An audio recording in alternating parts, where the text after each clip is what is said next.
Does Proust's work have a sociological value? It is frequently said that remembrance of things past is inferior in this respect to the human comedy or the Rouge et Macquart.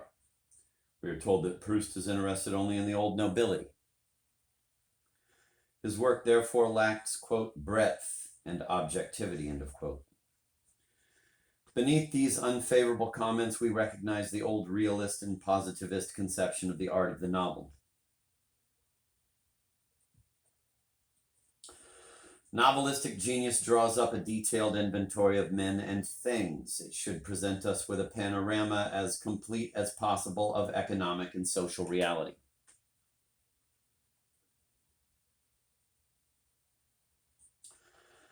If this idea were taken seriously, then Proust would be an even more mediocre novelist than they supposed. He is reproached with having, quote, limited his inquiry to the Faubourg Saint-Germain, end of quote.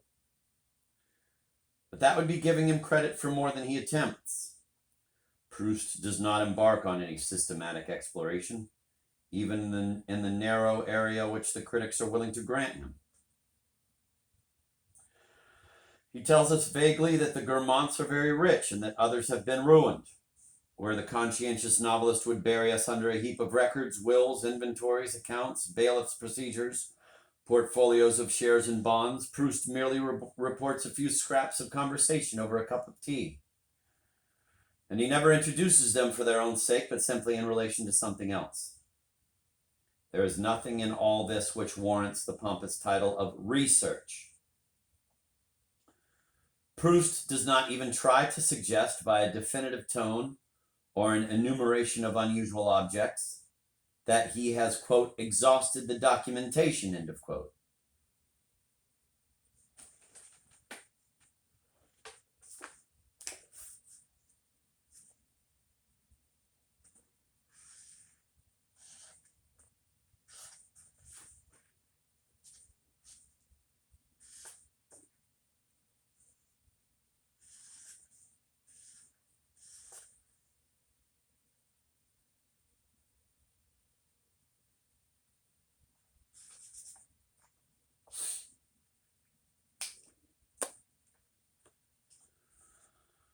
None of the questions that interest the sociologist seem to attract Proust's attention. We conclude that this novelist is not interested in the problems of society.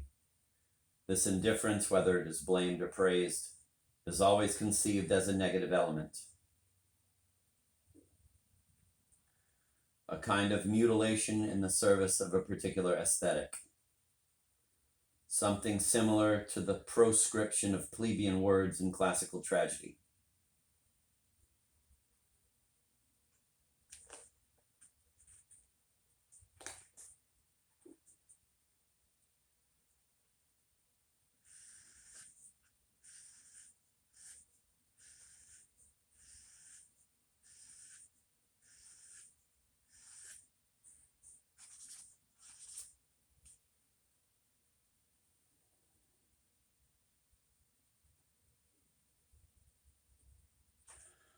We have learned enough to reject this narrow concept of the art of the novel. The novelist's truth is total. It embraces all aspects of individual and collective existence. Even if the novel neglects some of these aspects, it is sure to indicate a perspective. Sociologists can recognize nothing in Proust which reminds them of their own approach, because there is a fundamental opposition between the sociology of the novel and the sociology of sociologists.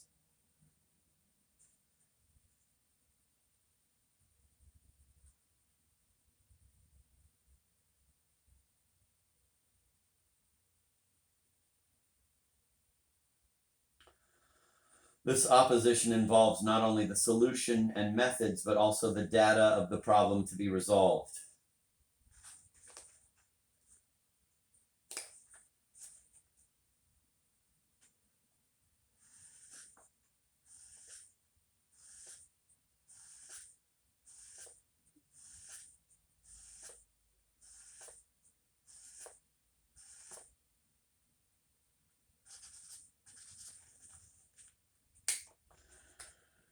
A going to read that paragraph again. We have learned enough to reject this narrow concept of the art of the novel. The novelist's truth is total. It embraces all aspects of individual and collective existence.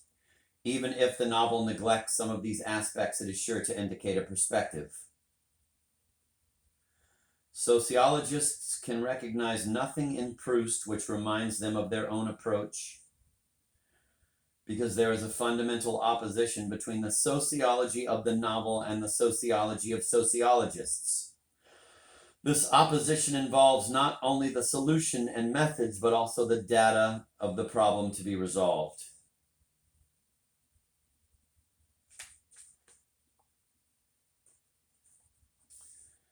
In the eyes of the sociologist, the Faubourg Saint-Germain is a very tiny but real sector of the social landscape.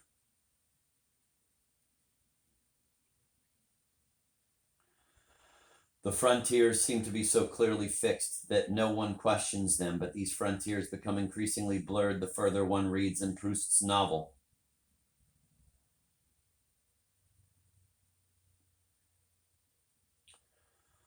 The narrator suffers a terrible letdown when he eventually gains admittance to the Guermantes. He discovers that the conversation and thought in their salon does not differ from that which he is accustomed. The essence of the Faubourg seems to vanish. The Guermantes salon loses its individuality and blends into the vague gray of already known milieu. The Faubourg cannot be defined by tradition, since that tradition is no longer understood by so considerable and vulgar a character as the Duke of Guermantes. The Faubourg cannot be defined by heredity, since a member of the middle class like Madame Leroy can enjoy a more brilliant social position in it than a Madame de Villeparis's. Since the end of the 19th century, the Faubourg has not really been a center of political or financial power, despite the fact that wealth abounds there and men of influence frequent it in great numbers. Nor is the Faubourg distinguished by a peculiar mentality. It is reactionary in politics, snobbish and superficial in art and literature. There's nothing in all of this to distinguish the milieu of the Guermantes from those of the other idle rich of the early 20th century.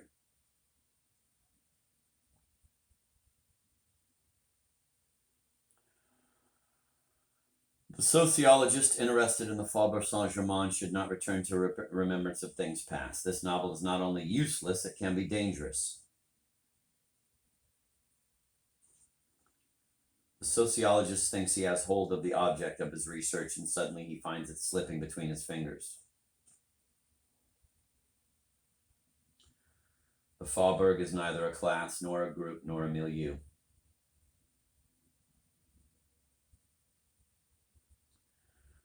None of the categories currently used by sociologists is applicable to it. Like certain atomic particles, the Faubourg vanishes when scientific instruments are brought to bear on it. This object cannot be isolated. The Faubourg ceased to exist 100 years ago, and yet it exists because it excites the most violent desires. Where does the Faubourg begin and where does it end? We do not know, but the snob knows. He never hesitates. It is as if the snob possessed a sixth sense which determined the exact social standing of a salon. The Faubourg exists for the snob and does not exist for the non-snob. We should say rather that it would not exist for the non-snob were it not that the latter agrees to accept the snob's testimony in order to settle the question once and for all. Obviously, the Faubourg exists only for the snob.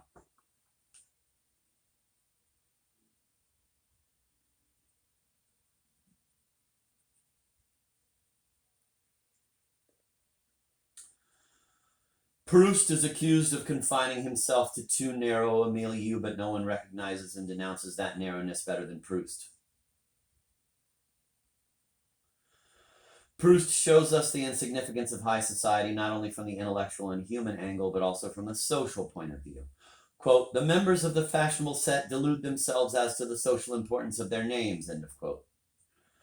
Proust pushes the demystification of the Faubourg Saint-Germain much further than his democratic critics.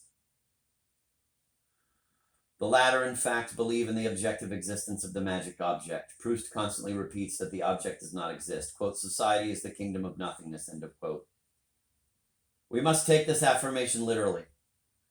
The novelist constantly emphasizes the contrast between the objective nothingness of the Faubourg and the enormous reality it acquires in the eyes of the snob.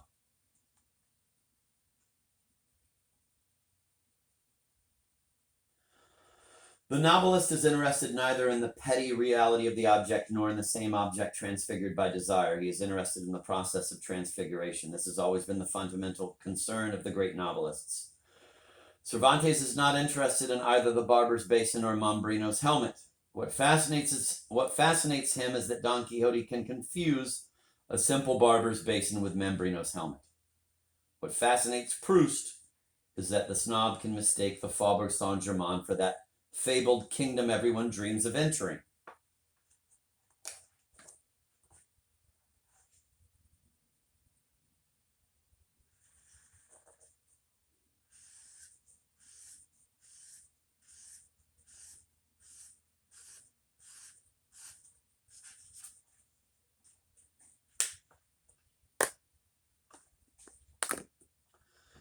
The sociologist and the naturalistic novelist want only one truth. They impose this truth on all perceiving subjects. What they call object is an insipid compromise between the incompatible perceptions of desire and non-desire. This object's credibility comes from its intermediate position, which weakens all the contradictions. Instead of taking the edge off these contradictions, the great novelist sharpens them as much as possible. He underscores the metamorphoses brought about by desire. The naturalistic writer does not perceive this metamorphosis because he is incapable of criticizing his own desire. The novelist who reveals triangular desire cannot be a snob, but he must have been one. He must have known desire, but must now be beyond it.